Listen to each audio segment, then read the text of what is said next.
¿Qué tal amigos del Pan Am Post? Como muchos sabrán, hay una hashtag tensión diplomática entre México y Ecuador, puesto que las Fuerzas Armadas del Ecuador irrumpieron la embajada mexicana, puesto que en su interior albergaba a un ex vicepresidente, Jorge Glass, quien tiene prontuario criminal. Esto ha generado escándalo internacional, sin embargo, en Ecuador ha sido bastante validado y apoyado como un acto soberanista, puesto que quien estaba en el interior de la embajada estaba siendo procesado e incluso ya fue condenado por la justicia ecuatoriana. Para entender mejor los detalles, ya que hubo sesión de emergencia en la OEA, tenemos en pantalla a Gabriel Ponce, que es abogado con doble maestría en Derecho Penal. Bienvenido. Mamela, buenos días, buenas noches, ¿cómo estás? Gracias por la entrevista. A ti por estar dispuesto. Cuéntanos un poquito qué resolvió la OEA. A ver, lo que resolvió la OEA el día de, hoy estamos 10 de abril, el 10 de abril exactamente, resolvió en términos, desde mi punto de vista, bastante acertado en una parte y por otra parte tal vez bastante más laxo de lo que podría haber sido una resolución de este organismo internacional. ¿En qué sentido? A ver, por un lado, efectivamente la OEA, los países que la integran, han condenado enérgicamente la intrusión de la policía, del gobierno ecuatoriano en la Embajada de México en la ciudad de Quito. Creo que frente a eso no tenemos nada que discutir. Ciertamente fue una arbitrariedad, por darle algún término a la decisión del gobierno ecuatoriano, al haber ingresado en una sede diplomática, conociendo que la sede diplomática, de acuerdo al derecho internacional, es inviolable. Es decir, los locales, las residencias diplomáticas son considerados lugares inaccesibles para los estados frente a cualquier amenaza que pueda llegar a haber o que pueda perturbar, digamos, el país receptor de esa misión diplomática. Ahora, frente a lo que sucedió, para poner un poco de contexto, frente a lo que sucedió, el Estado ecuatoriano hubiera podido ingresar a la embajada mexicana, en este caso, si es que la embajada habría dado el consentimiento o el beneplácito para hacerlo. En este sentido, al tratarse de un allanamiento, el Código Orgánico Integral Penal, que es ley nacional, señala que se puede realizar un allanamiento a misión diplomática o consular o a la residencia inclusive de los miembros de las respectivas misiones cuando un juez disponga el allanamiento, pero esa disposición del allanamiento tiene que ir acompañado con copias del proceso, tiene que ser entregado al jefe de la misión diplomática que se busca allanar. Y solo si es que existe ese beneplácito o ese consentimiento por parte de la misión diplomática, el Estado, en este caso el Estado ecuatoriano, podría realizar el allanamiento. Entonces, desde el punto de vista procesal nacional, es decir, ecuatoriano, el procedimiento realizado el día viernes en contra de la Embajada de México violó inclusive el ordenamiento jurídico interno. Entonces, hasta desde ese punto de vista, digamos, fue un procedimiento equivocado. Ahora, es cierto que la misma resolución del Consejo Permanente de la OEA reconoce que hubo una intromisión ilícita en la Embajada de México, Pero hay que rescatar ciertos puntos que me parecen interesantes de esto. ¿Por qué? Porque no solamente que la OEA está llamando la atención al Estado ecuatoriano por la forma como ingresó a la embajada, sino que también le está haciendo un llamado de atención al gobierno mexicano porque, por dos cuestiones. La primera, porque el gobierno mexicano se intrometió en asuntos que le corresponden únicamente al Estado ecuatoriano. Es decir, el gobierno mexicano o cualquier Estado extranjero no puede inmiscuirse en cuestiones políticas nacionales o propias de cada Estado. Y López Obrador precisamente violentó ese principio y realizó comentarios u opiniones sobre la política interna. Eso no podía hacerlo. Y segundo, la misma resolución de la OEA señala lo siguiente, en el numeral 6 dice: reafirmar que los locales de la misión diplomática no deben ser utilizados de manera incompatible con las funciones de la misión, tal como está enunciada en la Convención de Viena sobre relaciones diplomáticas. Yo entiendo que esta incompatibilidad de una misión diplomática referente a lo que puede hacer para conceder o declinar un pedido de asilo es justamente dar asilo cuando se trata de cuestiones de índole político, una persecución política o cuestiones que convengan o que tengan relación con aspectos que puedan ser considerados como que estén dentro del contexto de lo político. En este sentido, el artículo 3 de la Convención sobre Asilos Diplomáticos, que es la famosa Convención de Caracas, dice que no es lícito conceder asilo a personas que al tiempo de solicitarlo se encuentren inculpadas o procesadas en forma ante tribunales ordinarios competentes y por delitos comunes, o que estén ordenadas por tales delitos y por dichos tribunales sin haber cumplido las respectivas penas. ¿Esto qué es lo que nos quiere decir? Disculpa, y en el caso de Jorge Glass cumplía con las tres.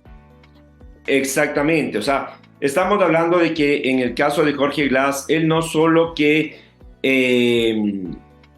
cometió, digamos, él no solo que tuvo una sentencia que estaba cumpliendo en prisión, sino que tenía otra sentencia en firme que debería estar cumpliendo en prisión. Es decir, son dos condenas impuestas por un tribunal independiente ecuatoriano de justicia por un delito común. Es decir, los delitos de peculado, los delitos de enriquecimiento ilícito, los delitos de organización internacional o de delitos de delincuencia organizada, son delitos comunes, no es un delito político. Entonces, al no ser un delito político y al haber una sentencia condenatoria por un delito común, el gobierno mexicano habría violentado el artículo 3 de la Convención sobre Asilos Diplomáticos. ¿Qué es lo que le correspondía al gobierno mexicano en el momento en el que Jorge Glass pidió el asilo? De acuerdo a la misma resolución de la OEA, señala que el Estado, en este caso el Estado mexicano, una vez que recibe al solicitante del asilo, debió haber entregado a la autoridad local competente que lo requiera para que cumpla con la condena. Es decir, cita la resolución que en la Convención sobre Convención sobre Funcionarios Diplomáticos del 20 de febrero de 1928, y cita el artículo 17, dispone que los funcionarios diplomáticos están obligados a entregar a la autoridad local competente que lo requiera al acusado o condenado por delito común refugiado en la misión. Aquí podríamos disgregar algunas cosas. Primero, Jorge Glass no estaba en condición de refugiado. Jorge Glass estaba en condición de solicitante de un asilo, pero ni siquiera es que se le daba trámite aún a la petición de asilo. Y por otro lado, de acuerdo a lo que la embajada mexicana ha venido señalando, consideraba a Jorge Glass como un huésped dentro de la propia embajada. En el derecho internacional la figura de huésped no existe. Entonces, ¿cómo nosotros podríamos interpretar eso desde el punto de vista del espíritu nacional? Como efectivamente se ha venido hablando hasta ahora. La embajada mexicana o el gobierno mexicano a través de su embajada en el Ecuador estuvo protegiendo o custodiando a una persona condenada por un delito común que debió haber sido entregado a la justicia ordinaria para que finalmente cumpla la condena que le corresponde. Entonces, claro, desde estos dos puntos de vista podemos ver que el Consejo Permanente de la OEA no solamente que reconoce que el Estado ecuatoriano no actuó correctamente, actuó indebidamente, pero de la misma manera le llama la atención al gobierno mexicano porque ha estado utilizando la figura del asilo en una forma no apropiada, en una forma que escapa del sentido que se le debe corresponder a la figura o a la entidad jurídica que constituye el asilo. Entonces, desde ese punto de vista, lógicamente, el gobierno mexicano tampoco actuó correctamente y lo que el gobierno mexicano debió haber hecho es entregar a Jorge Glass para que termine de cumplir la condena de la cual que estuvo cumpliendo hasta que fue liberado por la decisión absolutamente ilegal.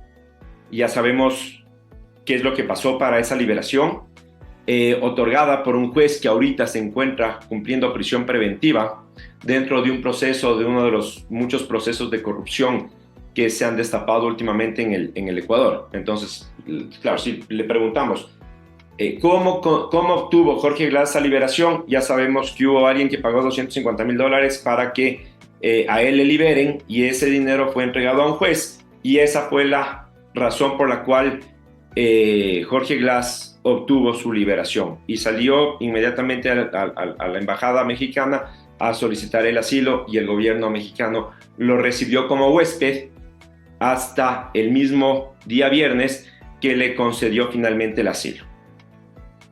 Interesante esto que nos cuenta, más considerando que es un caso no meramente local, sino que el mega escándalo de corrupción que fue Odebrecht afectó a toda la región, incluso terminó en el suicidio de un expresidente peruano, y algo que ha usado la defensa mexicana, la propia embajadora de México, es que un juez brasilero justamente destacó esta situación cuando la justicia brasilera tuvo un vínculo muy estrecho con todo lo que fue el escándalo de Odebrecht y que hoy está siendo funcional para perseguir, valga la redundancia, perseguidos políticos. Entonces, vemos mucha contradicción transnacional en todo esto que sucede. Y por parte de Ecuador, ¿qué procede, qué puede hacer todavía en su defensa? Porque a nivel internacional hay un consenso casi unánime, si bien ha habido declaraciones por parte de parlamentarios, sobre todo del PAN, el Partido de Acción Nacional, que es la oposición a López Obrador, incluso del aspirante a la presidencia Eduardo Verástegui, la más destacada, la senadora Lili Telles, pero también otras más que muy enérgicamente repudiaron el accionar de López Obrador, porque no es la primera vez. Recordemos a Evo Morales, mismo en Quito, ex legisladores del socialismo del siglo XXI estuvieron ahí y fueron facilitados para salir. Entonces, en ese sentido, ¿qué le queda a Ecuador todavía a nivel internacional para defender su reputación y defender su postura también? Porque el gobierno mantiene que era lo justo. A ver, ahorita tenemos que observar que el gobierno mexicano ha presentado una demanda en la Corte Internacional de Justicia. Bueno, realmente no es que ha presentado aún la demanda en la Corte Internacional de Justicia, pero ha presentado ya documentos tendientes a preparar la presentación de la demanda en la Corte Internacional de Justicia. Y claro, nosotros cómo entendemos o cómo deberíamos de entender como Estado ecuatoriano qué es lo que está buscando México. México estaría buscando que se reconozca que hubo una violación a esa inviolabilidad, valga la redundancia, de la sede diplomática. ¿Para qué? Para que se le imponga una sanción al Estado ecuatoriano, ¿ya? El gobierno mexicano podría solicitar unas medidas provisionales seguramente para que a Jorge Glass le entreguen nuevamente en su calidad de asilado al gobierno mexicano para que pueda viajar a México. Evidentemente, bajo el argumento de que hubo esta violación al asilo político. Eso es algo que está en curso. ¿Qué es lo que debería hacer el Estado ecuatoriano frente a eso? Inmediatamente. El Estado ecuatoriano debería preparar a sí mismo la documentación necesaria para enviar a la Corte Internacional de Justicia y solicitar a sí mismo una medida provisional. ¿En qué sentido? En el sentido de que se le prohíba a Jorge Glass regresar a la embajada mexicana. ¿Por qué razón? Porque ese asilo ha sido ilegalmente concedido al haber violado el artículo 3 de la Convención sobre Asilos Diplomáticos. ¿Ya? Entonces, ¿cómo el gobierno mexicano se podría respaldar? El gobierno mexicano se podría respaldar para decir que el asilo fue legalmente concedido porque se trata de una persecución política y existe la documentación suficiente que respalde esa postura. ¿Cuál sería esa documentación? El expediente judicial. Pero el gobierno mexicano, hasta donde yo personalmente sé, no ha solicitado ese expediente judicial. Entonces, al no haber solicitado ese expediente judicial, mal podía el gobierno mexicano calificar a los procesos penales seguidos en contra de Jorge Glass como procesos de persecución política.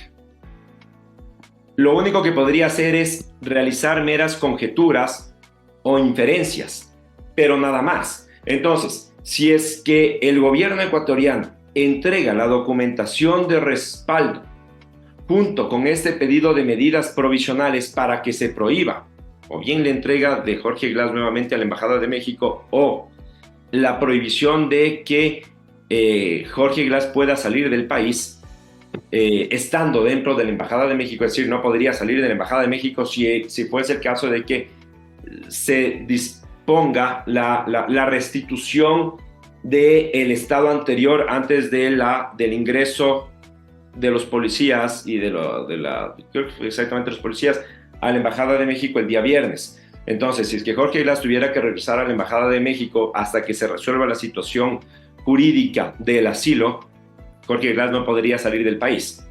Y si es que saldría del país, entonces estaría violando una disposición de la Corte Internacional de Justicia. Entonces, ¿cuál debe ser la reacción inmediata del Estado ecuatoriano? Presentar los documentos para pedir estas medidas provisionales e iniciar inmediatamente una demanda en contra del Estado mexicano al haber violado el artículo 3 sobre la Convención sobre los Asilos Políticos. Porque de lo contrario, le va a permitir al gobierno mexicano y al Estado mexicano seguir adelante con el juicio en contra del Estado ecuatoriano por la violación del asilo, y lo más seguro es que por ese lado el Estado ecuatoriano va a perder. Entonces, claro, como contraataque necesariamente tendría que pedir el reconocimiento jurídico de que el asilo conferido por el gobierno mexicano a Jorge Glass fue ilegal. Ok, muchas gracias por esa aclaración, sobre todo para quienes no estén tan empapados en el ámbito judicial. Ahora, cerca de terminar, que ya nos queda poquito tiempo, vemos cómo se percibe a nivel internacional el accionar de Ecuador, pero sabemos que Ecuador está en vísperas de una consulta popular, de un plebiscito, y que más bien esto ha favorecido la imagen del gobierno, puesto que se ha visto como una acción soberanista en defensa de la justicia y justamente contra una intromisión por parte de un gobierno extranjero. ¿Cómo se vive en Ecuador esa realidad, si es que efectivamente hay ese respaldo? Y para conectar con ese último punto, ver también cómo lo ha tomado la bancada del socialismo del siglo XXI, siendo que su líder ha llamado a sancionar al Ecuador. Como bien señaló aquí el abogado al principio de la entrevista, si bien se reconoce esta violación que no fue correcta de acuerdo a parámetros internacionales, hay un abismo entre que un ecuatoriano, un político ecuatoriano, un partido, un movimiento pida sancionar a su propio país, y eso se ha visto como traición a la patria por parte de muchos ecuatorianos. Entonces, si nos puedes decir un poquito qué se percibe a nivel nacional.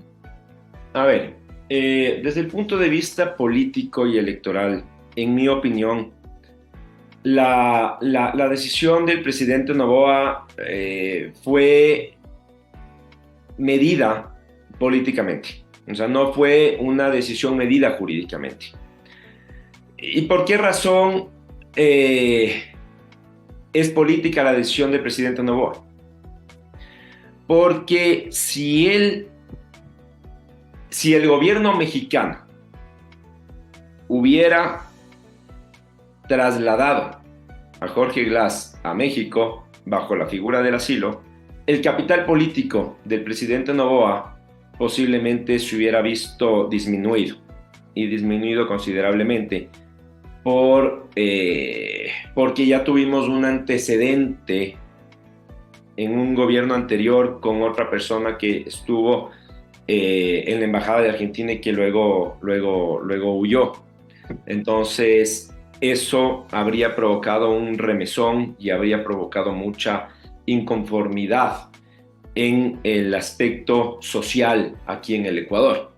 Entonces, el análisis que seguramente hizo el presidente Noboa fue precisamente ese. Yo ahorita asumo el riesgo, me meto en la embajada, evito una fuga inminente de este señor Glass, cuido mi capital político y luego veré cómo soluciono el resto.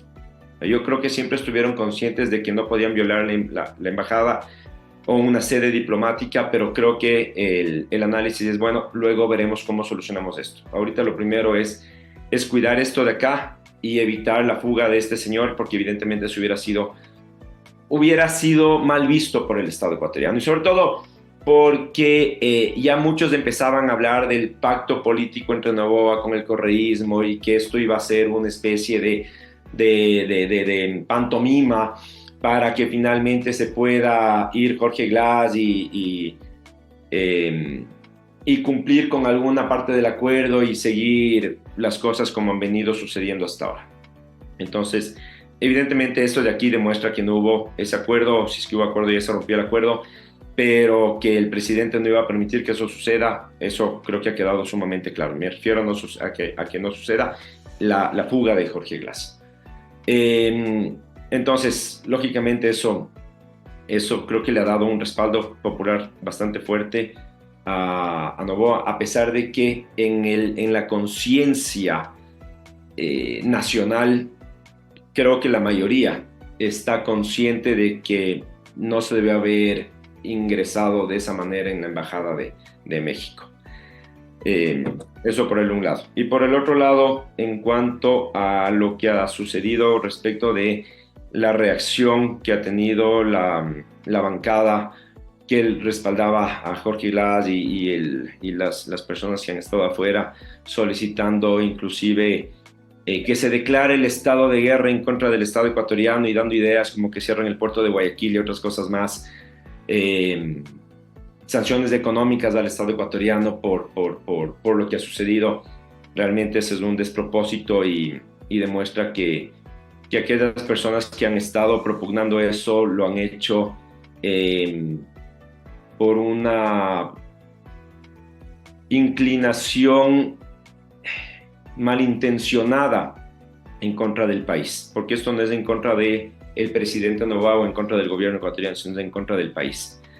Y evidentemente esas declaraciones tienen que ser observadas por el gobierno nacional, por la fiscalía inclusive, porque eso podría llegar a tener algún tipo de connotación penal posiblemente, y evidentemente eso tendría que ser promovido para un eventual proceso penal, porque evidentemente esas declaraciones son ir directamente en contra de los intereses nacionales. Muchísimas gracias por su tiempo y explicación. De nada, muchas gracias igual por la entrevista.